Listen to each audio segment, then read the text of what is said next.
আগামী 12 তারিখে ত্রয়োদশ জাতীয় সংসদ নির্বাচন এবং গণভোট অনুষ্ঠিত হবে মোট 299টা আসনে। আপনারা জানেন একটি আসনের ভোট স্থগিত করা হয়েছে শেরপুর 3-এর একজন প্রার্থী ইন্তেকাল করায়। যেমনটা আপনারা জানেন ভোট গ্রহণ অনুষ্ঠিত হবে সকাল 7:30টা থেকে বিকেল 4:30টা পর্যন্ত। তবে বিকেল 4:30টার পরেও যদি কেন্দ্রের চৌহদ্দির মধ্যে অপেক্ষমান ভোটার থাকে তাহলে আইন অনুযায়ী তাদেরও ভোট সম্পন্ন করা হবে। ত্রয়োদশ জাতীয় সংসদ নির্বাচনে 50টি দল এবং স্বতন্ত্র প্রার্থী সহ এই 299টা আসনে 2088 জন প্রার্থী অংশগ্রহণ করছেন।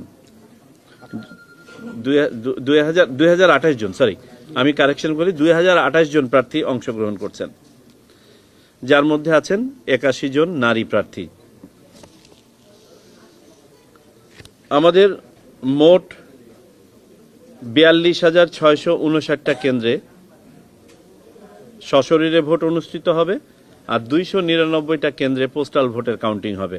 টোটাল 42,958টা কেন্দ্রে এই ভোট অনুষ্ঠিত হবে। যেগুলোতে সশরীরে ভোট অনুষ্ঠিত হবে ইন পার্সন ভোটিং এর জন্য, তার বলতে পারেন আনুমানিক 50% হচ্ছে আমরা সাধারণ কেন্দ্র হিসেবে চিহ্নিত করেছি, 50%কে আমরা গুরুত্বপূর্ণ, যেটাকে আমরা ইন্টারচেঞ্জেবলি অনেক সময় বলে থাকি ঝুঁকিপূর্ণ কেন্দ্র হিসাবে চিহ্নিত করেছি। আমাদের টোটাল ভোটার সংখ্যা আপনারা জানেন 12,77,00,000 বেশি, প্রায় 50-50 মেল এবং ফিমেল। পুরুষ হচ্ছে 6,48,00,000 আর ফিমেল হচ্ছে 6,28,00,000 মতো। পোস্টাল ভোটের ব্যাপারে বলি, পোস্টাল ভোটের আজকে সকাল পর্যন্ত রিটার্নিং অফিসারদের কাছে প্রায় 7,30,000 ব্যালট পৌঁছে গেছে। বাকি ব্যালট যেগুলো এখনো আপনার ট্রানজিটে আছে, আমরা আশা করছি আগামী পরশু দিনের মধ্যে পৌঁছে যাবে। যেমনটা আমরা অ্যান্টিসিপেট করতে পারি কিছু ওয়েস্টেজ তো থাকবেই, সেই ওয়েস্টেজ রেটটা কত দাঁড়াবে এটা ভোটের পরেই আমরা বলতে পারবো। অবজারভারদের ব্যাপারে আমি বলি একটু।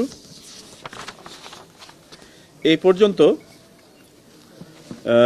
দেশীয় অবজারভার আমাদের যেটা করা হয়েছে 45,330 জন, এবং তাদের মধ্যে যারা সেন্ট্রালি যারা পেয়ে গেছেন অ্যাক্রেডিটেশন কার্ড পেয়ে গেছেন, স্থানীয়ভাবে বাকিদের অ্যাক্রেডিটেশন কার্ড দেয়া হচ্ছে।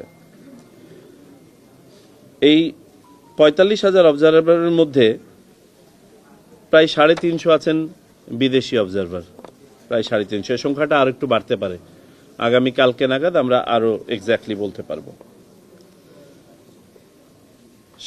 সংবাদকর্মী এবং জার্নালিস্টদের ব্যাপারে বলি, এই পর্যন্ত নিবন্ধন করেছেন প্রায় 9,700 জন, যার মধ্যে 156 জন মতো বিদেশি। এটা শুধু সাংবাদিক যারা নিবন্ধন করেছেন।